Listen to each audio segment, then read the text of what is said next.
everyone to ADEX Pixel Virtual Expo and also to this Blue Hope Big Blue Day event.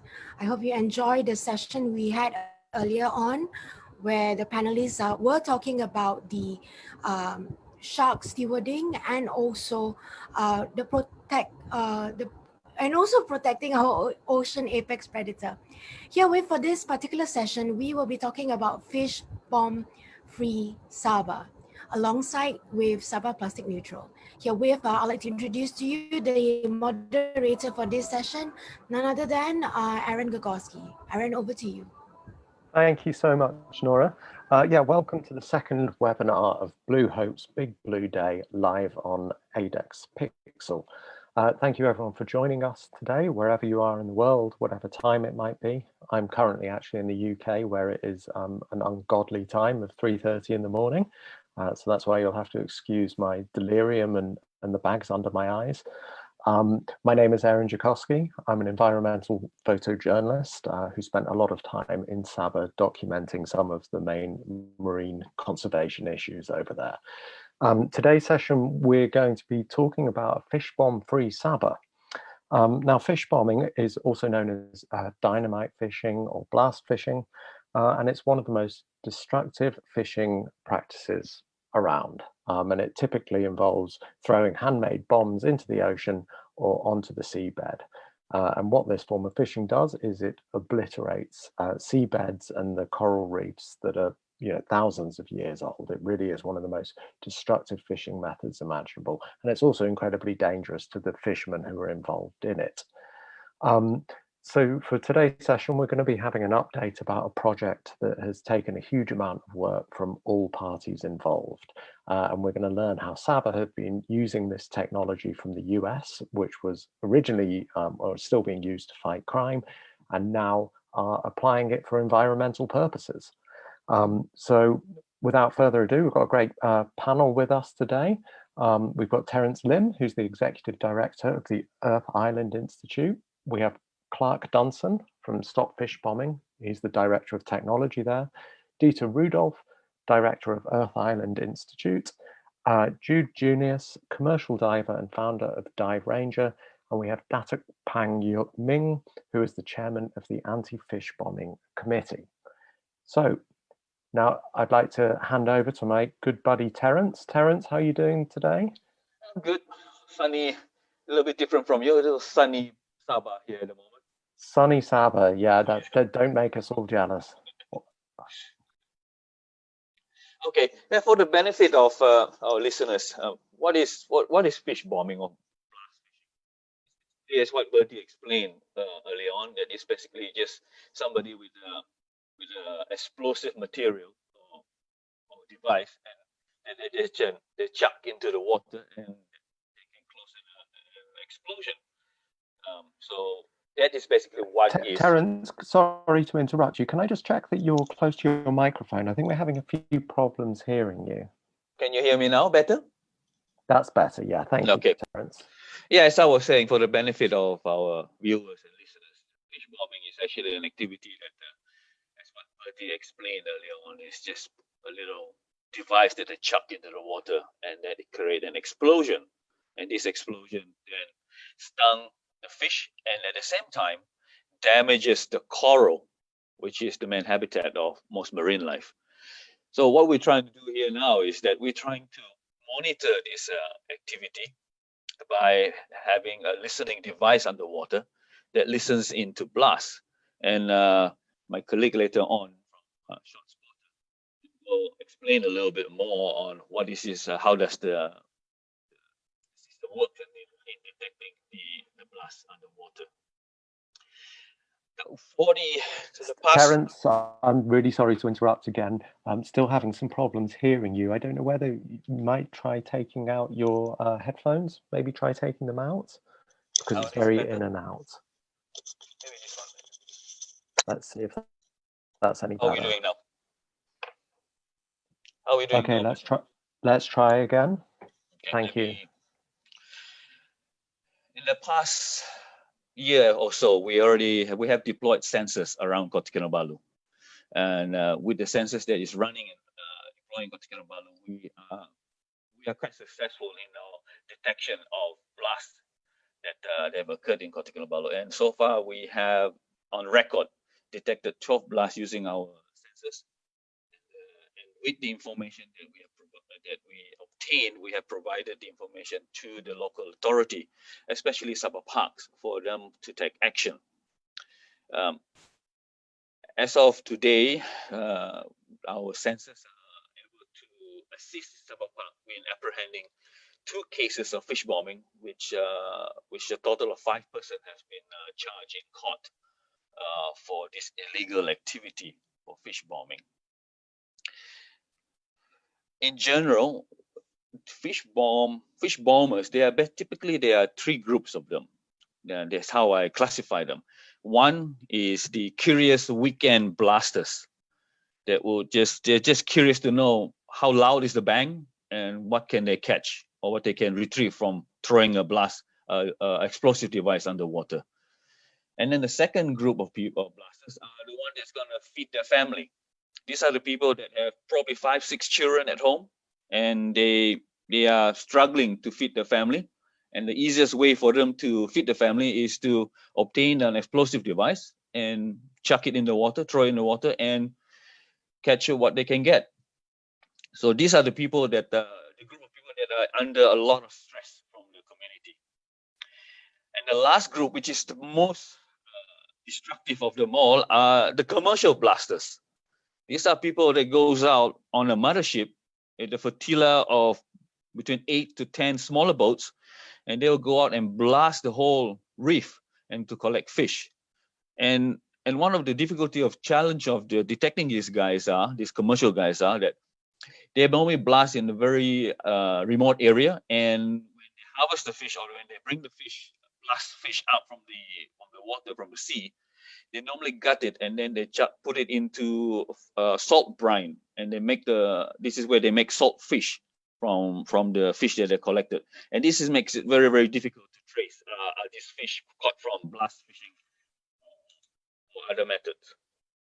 Now, with the effect of COVID-19, this has a big, major effect of stress to the community. There have been reports of blasting activities in high numbers in certain areas, which occur remote areas further north of Sabah. There was one particular report that stated there were 20 blasts heard in a single day. So what does it mean is that COVID has indirectly stressed the community, and and with the restricted movement that has been imposed, fishermen are not allowed to go out to fish in a normal manner. So for them to feed their family, this is again one of the fastest way to go out and fish. So we are trying our very best to try and monitor this. Now, with this webinar is it's been titled Sabah Fish Bomb Free. Well, what we are enticed here is that we have a long-term plan or project that we would like to deploy at least 250 sensors all along the coastline of Sabah. And with these sensors along the coastline, we hope that this will be sufficient enough to help monitor the blast and to provide the relevant information to the authorities so they can act on it. Well, with this 250 sensors they need to deploy, it will definitely need a huge undertaking in terms of funds. So I will touch on these funds later on, further down this my speech. We are here also because of what plastic can do. I mean, there have been a lot of talks about circular economy. So we believe that this circular economy is probably one of the best way forward in terms of helping the community. If we are able to turn plastic into something valuable, and the community can start to harvest or collect plastics from the sea, then we can turn this into something valuable, and the community can have an alternative source of income and that they can use, and hopefully this will turn them away from fish bombing. What do we need to do next? What's our next course of action? So there's two ways to look at this. Number one, firstly, of course, is to increase the number of sensors that we need to deploy. As I mentioned, we are in the plans of deploying 250 sensors along the coastline. And the second method is to look at the community, the coastal community themselves, and to set up some kind of some sort of macro startup fund to help the community in their livelihood. And one of the suggestions that we had for this macro startup fund is that to empower the women in the community, that to allow them to head the community, to monitor and to help to improve the livelihood of the people, the villagers in the community through the women, not through the men. And there are some examples. If you Google it, there's quite a lot of examples that a successful example that empowering women is the right way forward. And to achieve all the above that two points I mentioned above, we do need funds, and we need support from the general public, from the diverse community, and even in the big corporations, so hopefully that they can provide some funds so that we can increase the number of sensors and also to run this macro startup facility for the community. But before I end my session, I would like to quote from Robert Swan. He's the first person that walked both the North Pole and South Pole. He says, the greatest danger to our planet is the belief that someone else is going to save it. So it's not somebody else is going to save it, it's us. All of us have the responsibility to save our planet, save our marine life, and safeguard our ecosystem. To help us with this, we hope that we can get some funds, people that are supporting us and driving the funds to us. Every single ringgit count or dollar count, because it will go a long way. Before I end, I would like to play a video, and I'd like to credit this video that was produced by Scuba Zoo. This beautiful video that is produced by Scuba Zoo, and Scuba Zoo is our go-to underwater video and image provider. So, can you please play the video?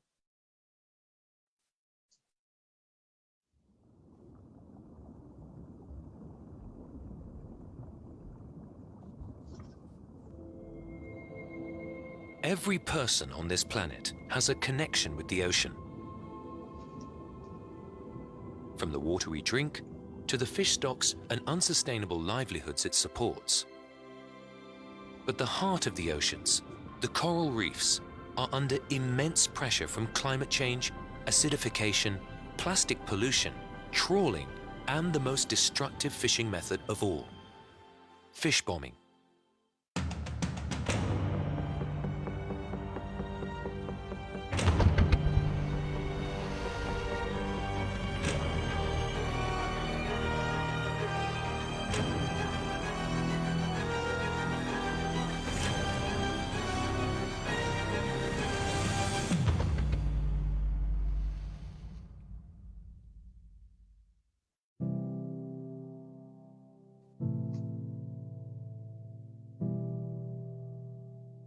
Fish bombing happens throughout Southeast Asia, including the Coral Triangle, the most biodiverse underwater habitat on the planet. It is illegal in every country, but until now, they've not had the means to detect it in order to enforce these laws. If fish bombing continues, people and communities will continue to lose their fisheries and future livelihoods, and the world will continue to lose some of the most beautiful, diverse, and productive habitats of all. Up until very recently, there's not been a way to know where and when fish bombing occurs. But now, Stop Fish Bombing shows where fish bombs explode immediately, in real time. By adapting proven US law enforcement technology to locate gunfire in cities, we can now report the exact time and location every time a fish bomb goes off. The boat can then be tracked by radar, drone, and video camera until it can be intercepted by law enforcement authorities. So how does it work? Acoustic sensors, hydrophones, are placed at strategic underwater locations and the difference in arrival time of the explosion at each sensor is used by a central computer to triangulate the location. The system then reports the exact location within seconds on a mobile app. And with this very precise information, marine law enforcement authorities are alerted to take immediate action. While Stop Fish Bombing's technology is now able to locate fish bombs as they happen, more funding is needed to turn prototypes into robust systems to enable effective enforcement, to provide education and alternative ways for communities to feed their families. Everyone agrees we must stop fish bombing to save coral reefs and the livelihoods of those depending on them. Let's start now. I really want to thank you for what you're doing to use your voices, use your power, show the evidence of how terrible it is to use explosives to bomb coral reefs. We're bombing our future. We call upon all our friends in the region and around the world to support us with technical assistance and funding to achieve SDGs 14, stopping illegal, unregulated and destructive fishing by 2020 in our waters.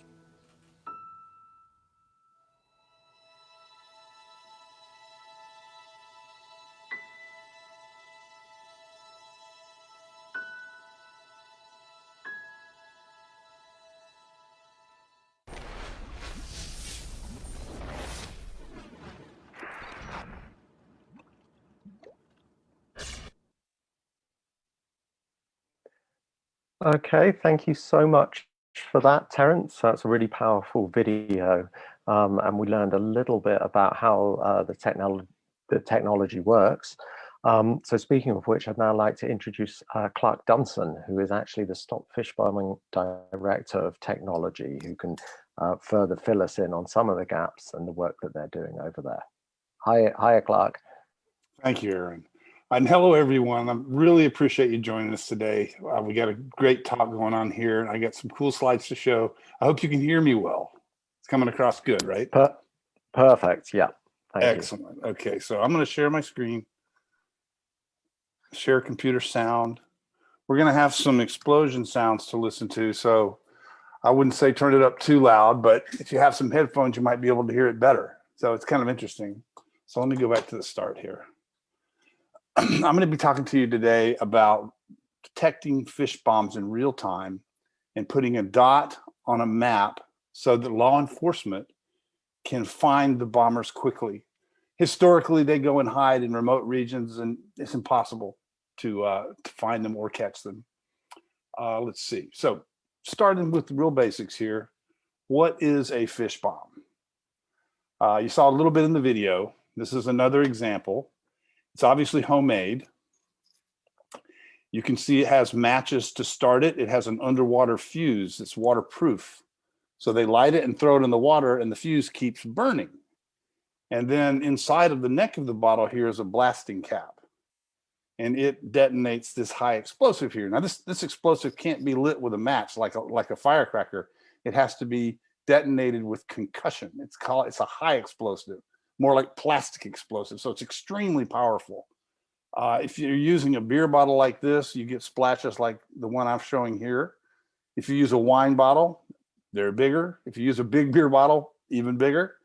And some folks use even larger containers, like LP gas containers, to make really large explosions. So let's now look and see, flesh out a little bit more about what Terence was saying about who's doing the bombing.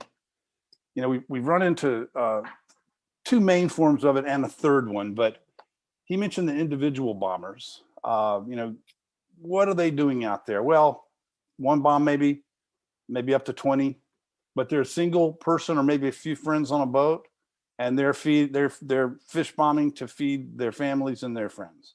So that's one group we've discovered.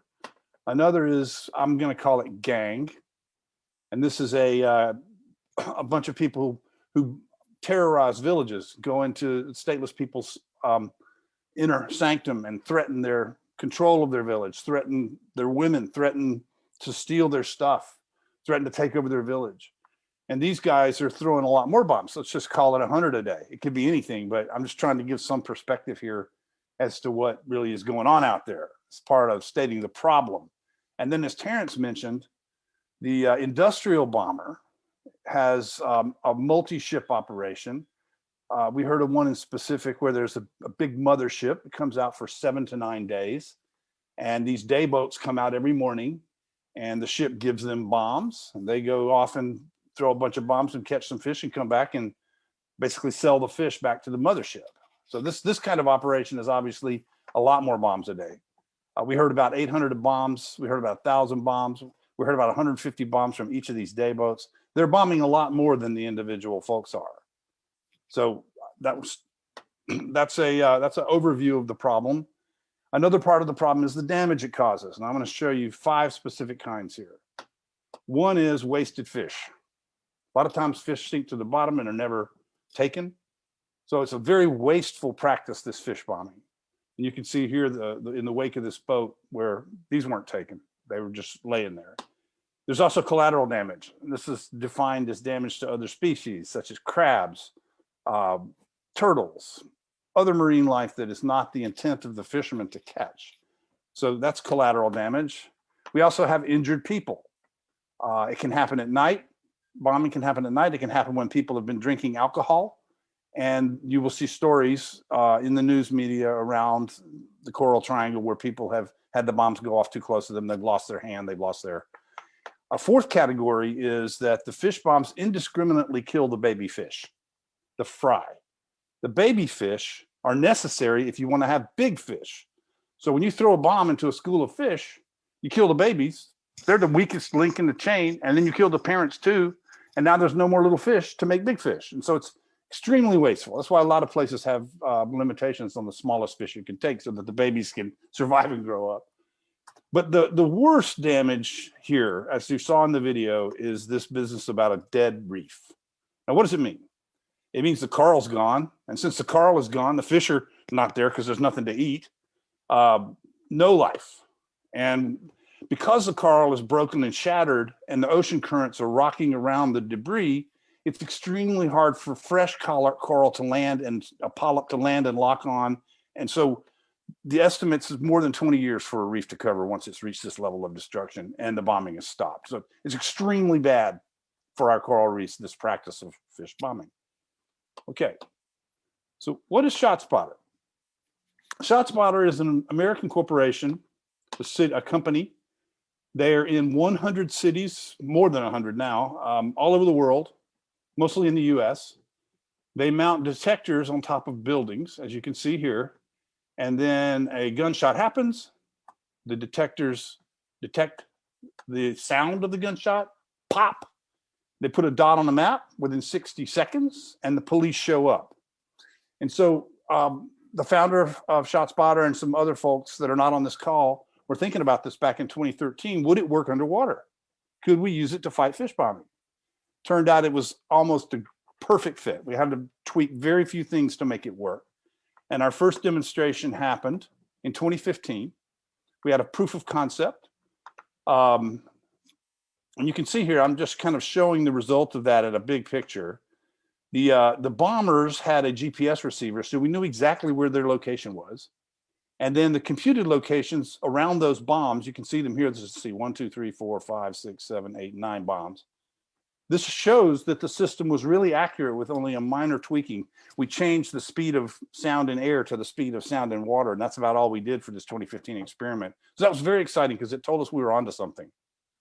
So let's take a little look further into the technology. It uses a form of triangulation from multiple sensors to calculate where the bomb, where it was and what time it was, because it went off before the sound reached the sensors, and it's not right at the sensor. So this triangulation technology, this particular bomb triggered 5 sensors. You can count them here, 1, 2, 3, 4, 5, and you can see the bomb signals in the sound. And the next piece of good news we got out of this is that the signals are extremely powerful.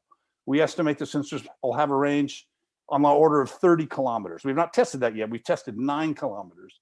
That's pretty far. So the sound travels really fast and it remains impulsive, more importantly. Boom! As I'm going to play for you now. So let's see. Brace yourself for the first one. It's really loud. I hope you all can hear it. Okay, here we go.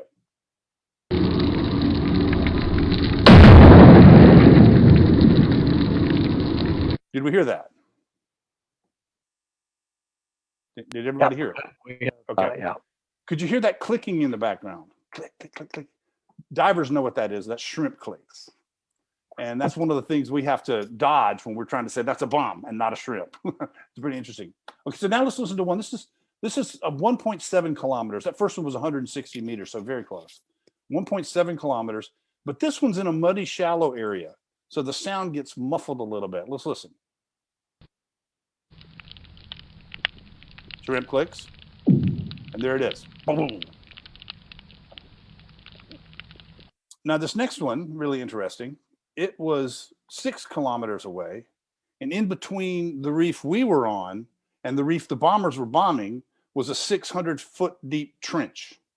You can imagine that, 6 kilometers with a 200-meter deep trench. Okay, so let's play this guy now.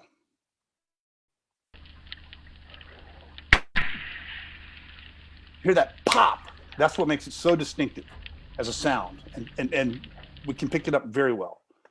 Okay, so this last one is an interesting phenomena. You know, when a bomb goes off, the bubble expands around the bomb, and then it goes too far, and then the water pressure takes over and pushes it back in, and then it goes in too far, and then the water pressure, the pressure pushes it back out. So it oscillates, and that's what you're going to hear here.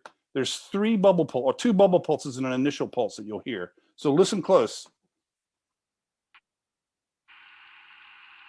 Hear that? Boom, boom, boom. That's a known phenomenon. It's very characteristic to certain settings with these fish bombs and really helps us make it easy to detect them. So now I'm going to move on to my system chart real quick here.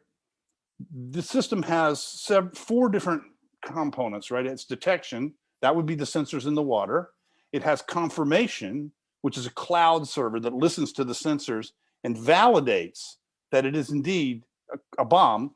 It also runs machine learning classifier, all this modern, wonderful stuff that helps us identify the characteristics of the signal so that we understand what we're dealing with. Once that's been vetted and approved, automatically within 60 seconds, an alert is sent out to law enforcement. And you can see here, there's 2 forms that alert can take. One is on a mobile app, Android, iPhone. Another is it's a big screen in a dispatch center, or it's someone's laptop. It's browser based, so it can run anywhere. And this notification takes place. And then after that, we have tools for doing the analysis that show how accurately did the automatic pulses line up. Let's tweak it a little way this way, see if we can improve the location. Location actually is suspected to be better than plus or minus 25 meters, maybe plus or minus 10 meters. So it's pretty good already, but the system is in the stage of being optimally tuned. So we know it works, so now we're tuning it. And that's where we are. So I got this last slide here that shows kind of the injured parts of the coral triangle. You can see red is obviously worse. That's the Philippines and some other areas. But I just wanted to show you, kind of in the big picture where our arrays are today. We have one array in Kota Kinabalu, and we have another one across the island, the western, and then across the island in the eastern Sabah is Semporna array. So these arrays would have already been deployed completely, except that COVID has shut us down. So we are just waiting with finger on the trigger to go and finish putting those sensors out there and complete the arrays. So Terence summarized all this here already, so I won't bore you, but I will say this: please support us. Definitely, our aim is to end fish bombing along the entire Sabah coastline. Go to our website, give us a like, sfbusa.org, make a donation. Really appreciate it, and thank you for your time and attention. Okay, thank you so much, Clark. Absolutely fascinating stuff. Now, Dieter. So Dieter Rudolph, who's director of the Earth Island Institute. If I could hand over to you, please, Dieter. Your sound, you need to unmute yourself. Common problem with Zoom. Still muted. There should be the button in the bottom left corner. You should be able to see the Now, mute. can you hear me? There we you go. go. There you Now go. we All right. got you. The floor Okay, we is heard yours. Earth Island Institute a couple of times here. What this is really an organization that provides fiscal sponsorship for projects. Projects that do good things. You heard one of those during the early morning session with Shark Stewards, David McGuire. He is a Earth Island project. And then also another one right here in Borneo is the Borneo Project in Sarawak that protects the rainforests and also fights for indigenous people's rights. So that's just a little bit of background, but the reason why it's important because it provides our project not-for-profit status. And that's really, and then our association with ShotSpotter that we have under contract to provide support. And I'm glad to have both Bob Schoen, the founder, and also Clark as a member of our team. What I wanted to do is to really make sure that everybody understands the unique capabilities that we bring to this problem of the fish bombing. And that, as Clark explained, the detection, that's important, but a lot of people can do that. The next step is really localizing it to plus or minus 25 meters or even less than that. And then the most important part is the immediate notification to enforcement agencies so that they can respond.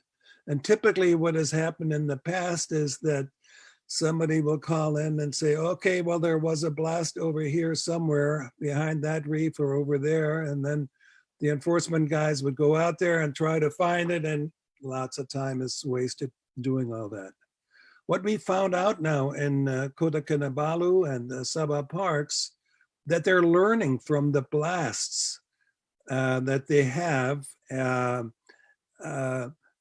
patterns of the bombers, that they can kind of pre-position their boats, that they know what time they go out, typically, high tide, whatever it is, and incoming tide.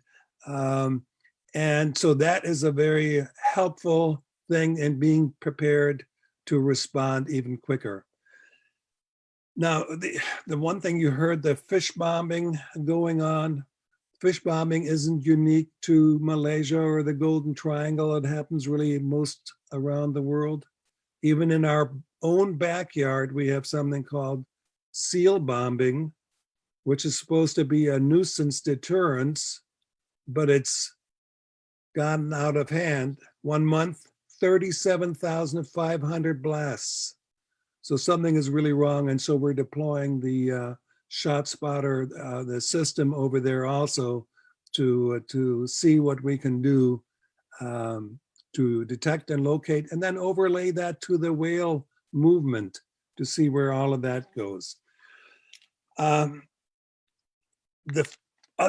final thing that I wanted to say is that right now for this illegal, unreported and unregulated fishing that is so destructive, there are really a couple of tools that are being used.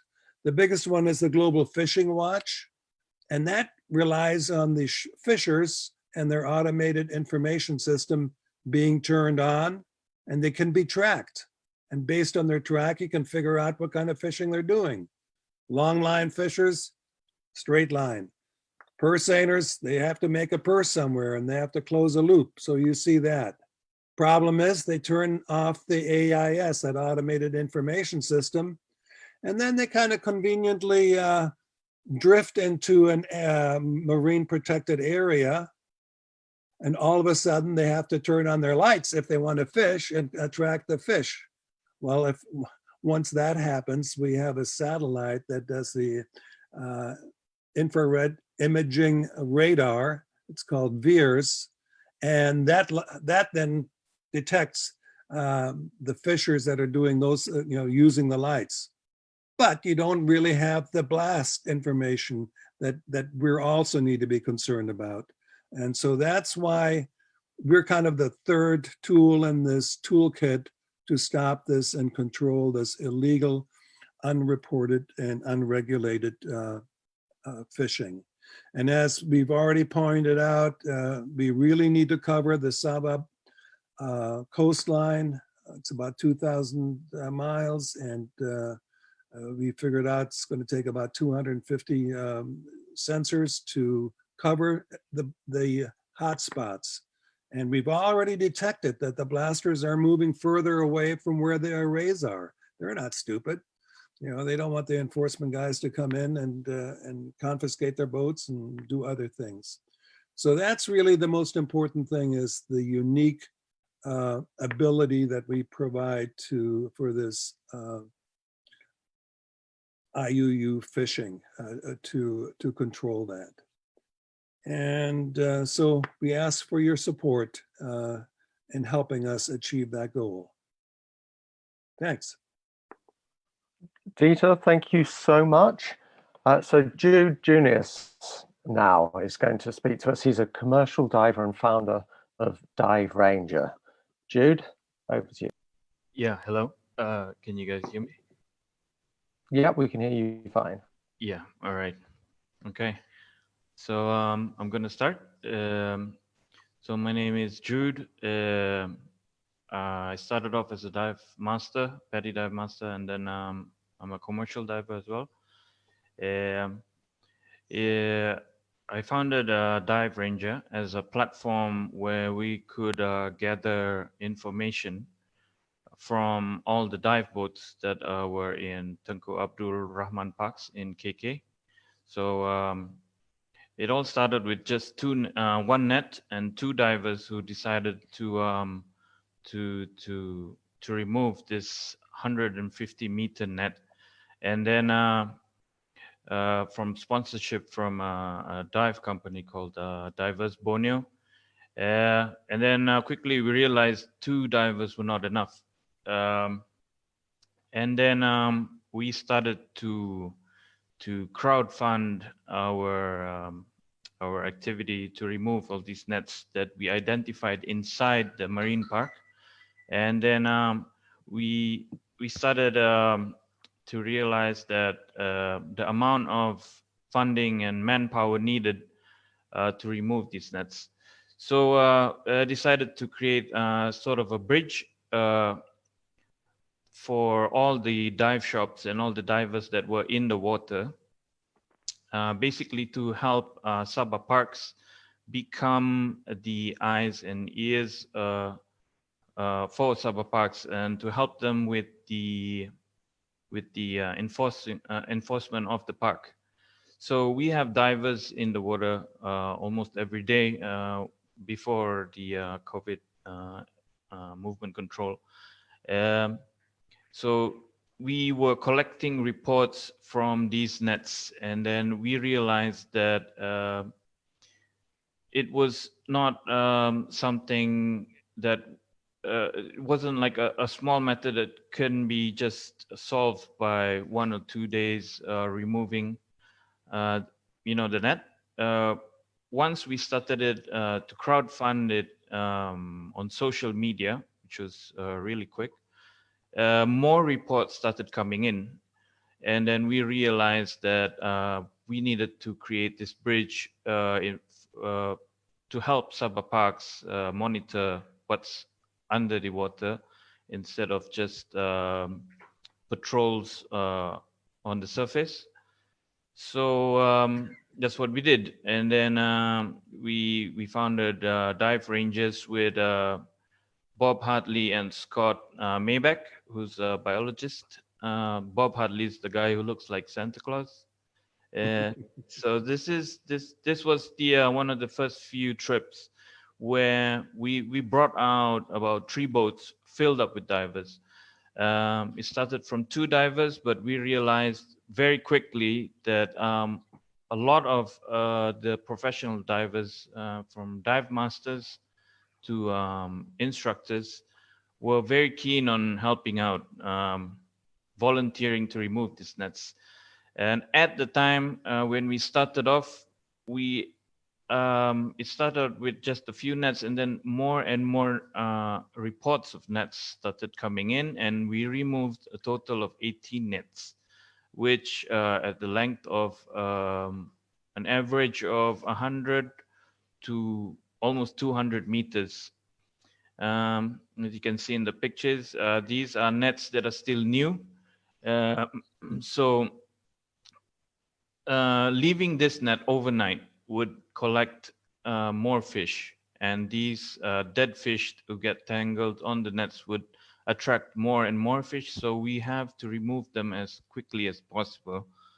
And then we decided to create this bridge, and it helped a lot with being the eyes underwater for Sabah Parks, and for us to be the manpower on standby to go down and remove the nets as soon as possible.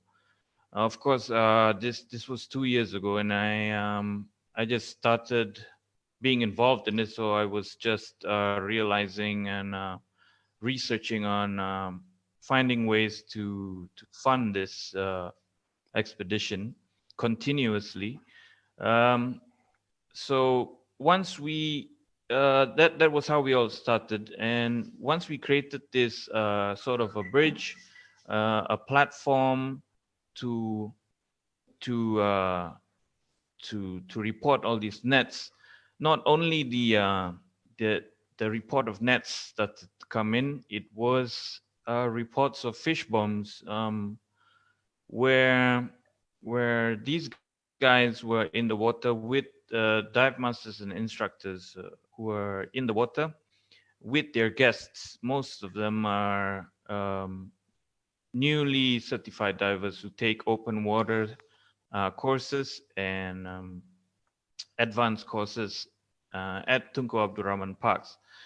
So these divers would be diving, and then a bomb would go off, and then what happens next is it will few reports would come out.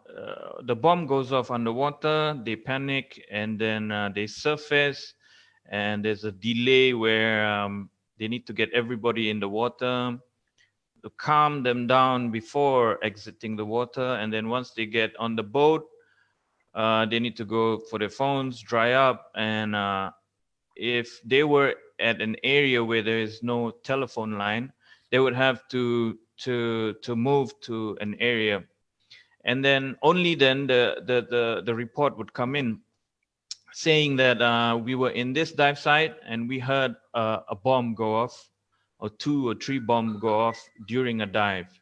And then but when we received these reports, we didn't know what to do with it, because we couldn't tell how far the bombs were thrown in, and how close to it, how close to the divers they were at the point, and which direction were they.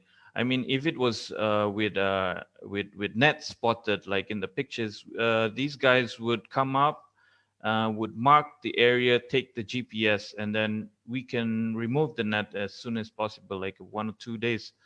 But of course, in the process, we'd be looking for funds, and as how fast we can receive the funds is how fast we can remove them.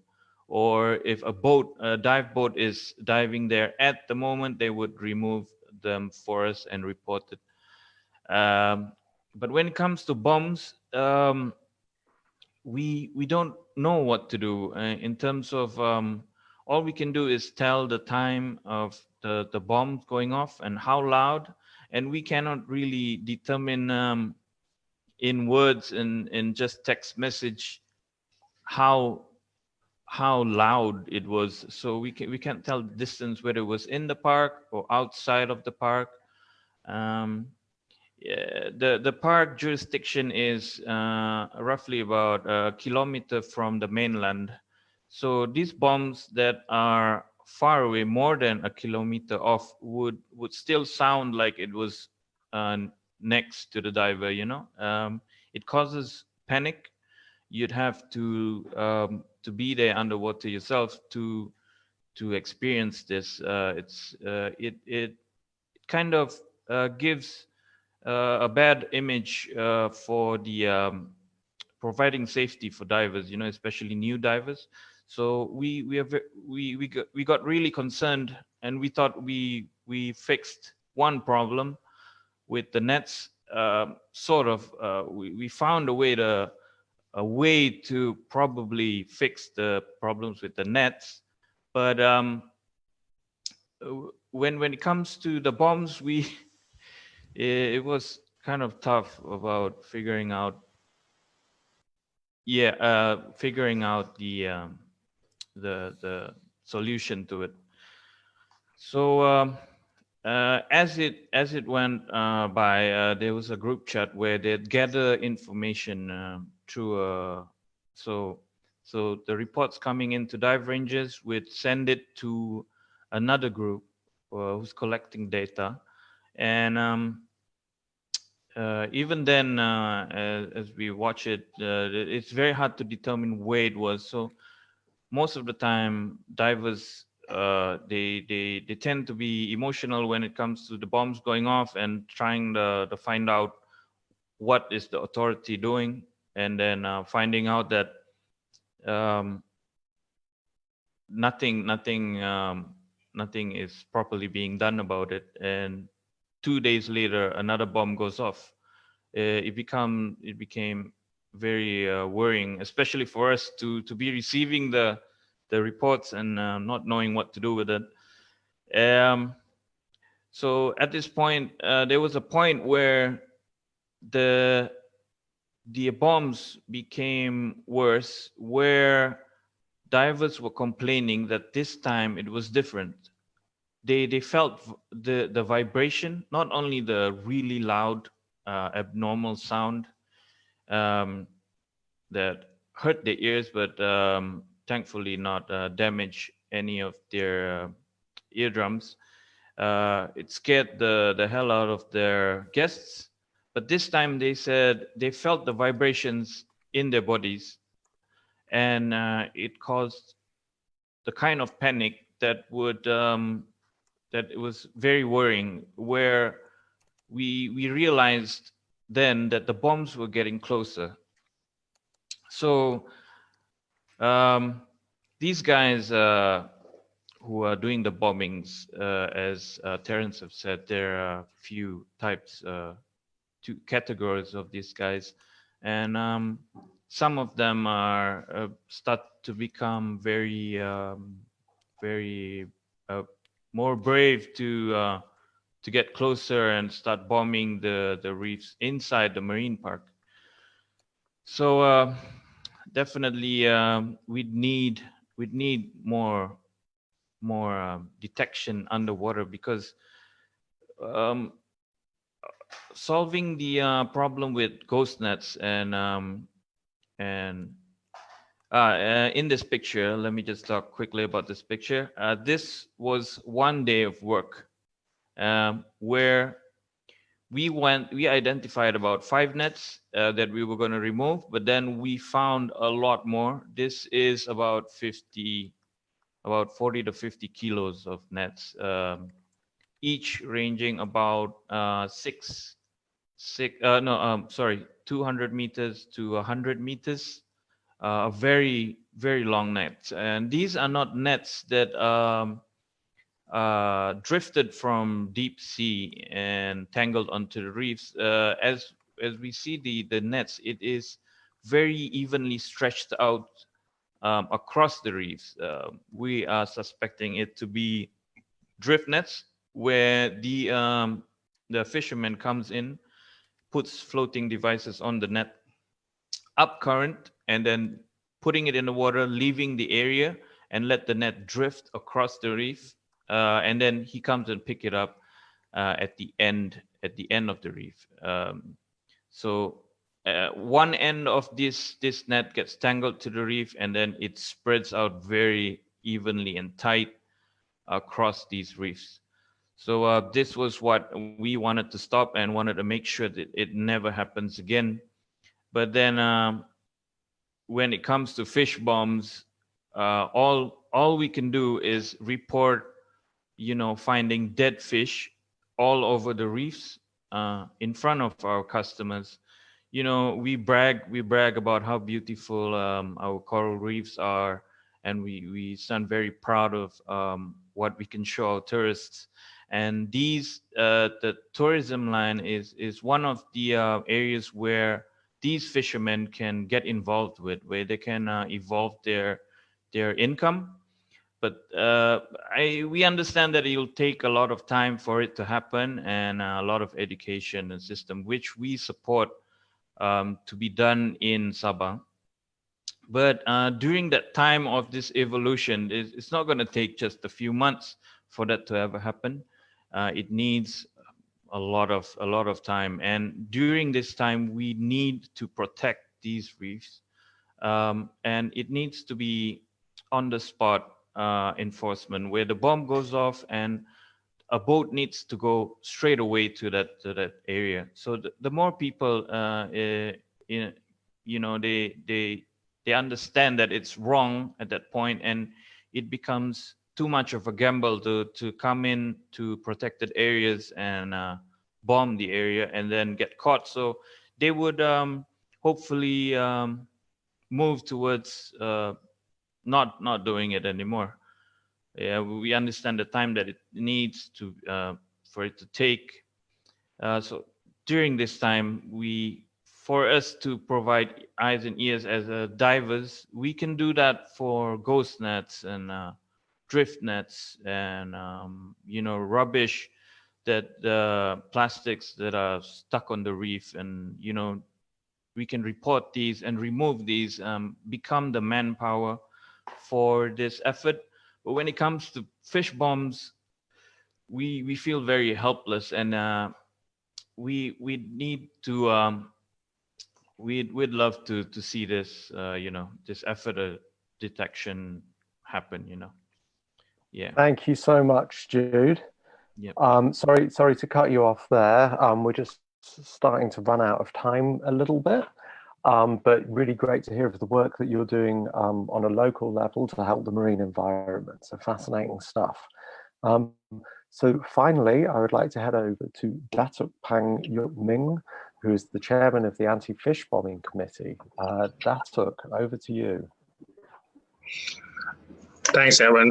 Hello, everybody. How's everybody doing this fine morning in Sabah? I pity Aaron, and also thank you for staying up so late just to be with us.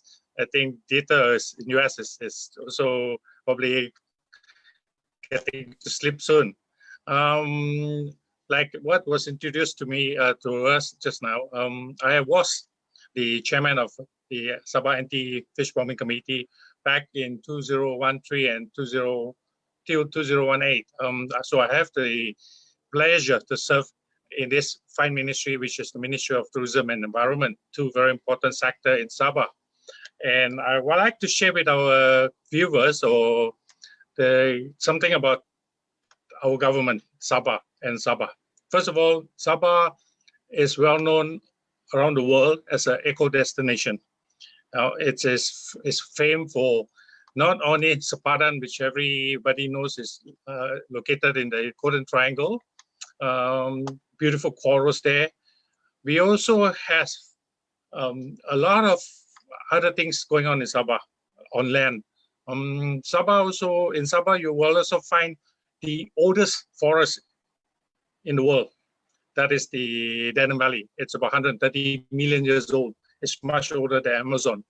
So in Sabah, it's truly an eco destination.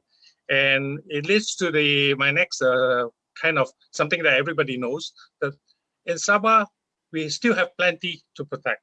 We have a lot of places that needs protections. And given that we are a developing state in a developing nation, which is Malaysia, unfortunately,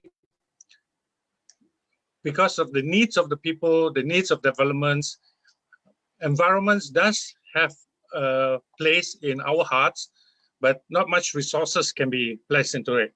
That's why we always, during my time, and it's continuing to be happening in Sabah, we always welcome NGOs or anybody outside who wants to come in and help Sabah. Or some of you might ask, is the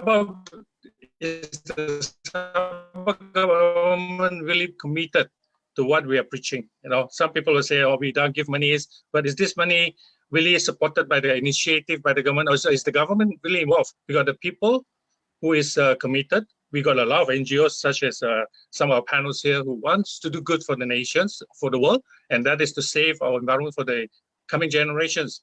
But another critical puzzle in this is the commitment of the government. You know, if is the government committed? Let me put it this way. As I said, Sabah has plenty to save, and the Sabah government has done a lot for the environment, whether some of you know it or not.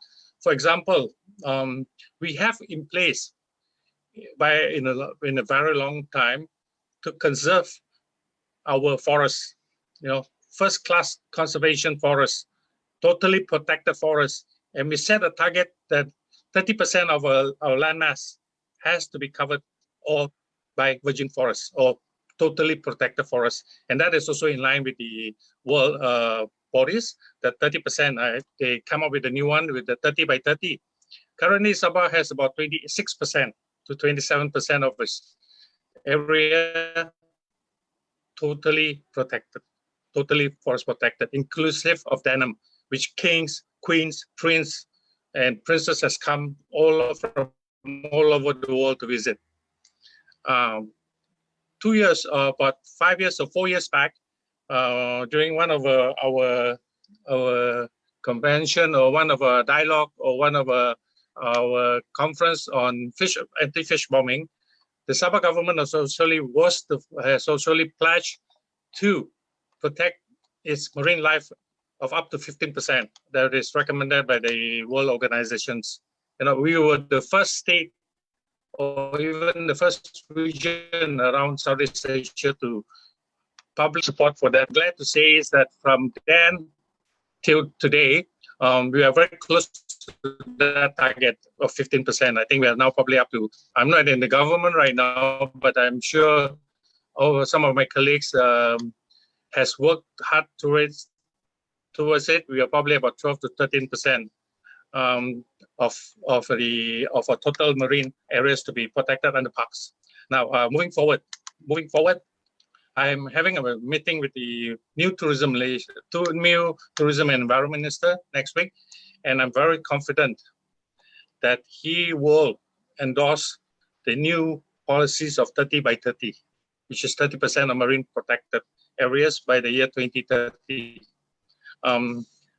Given our track record in what we have done over the years, I believe this government, which is the Barisan National Government, the previous government that has put in a lot, that has shown heavily committed to environment, even to the point for example, back in 2002, I believe, the chief minister back then actually kicked everybody out of Sepadan.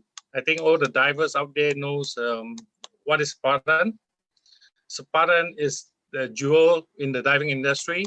Back then, there was a lot of people setting up a lot of resorts there. And back in 2002, I believe, the government made a very tough decision to get everybody out of Sepadan. And today, we see the result of it. Sepadan has returned to its glorious years, way back in 60s or 70s, where everybody is pressing Sepadan as being one of the top dive spot in the world. Now, moving forward, I am very confident that the government will commit to its agenda to safeguard the environment for our future generations. But we need help. We need help from everybody. I had the pleasure of working with Short Spotter when they first came to Sabah back in 2016, I believe. Clark, I believe you guys came back then. I have the pleasure to look at the experiment that they have done, and I'm very convinced that what they have is something that we urgently need in Sabah, and it can put a big stop to all this nonsense that is going on, which is the fish bombing that is happening in Malay, in Sabah. The government has the desire to stop it. That is, we have the track record to prove it to everybody.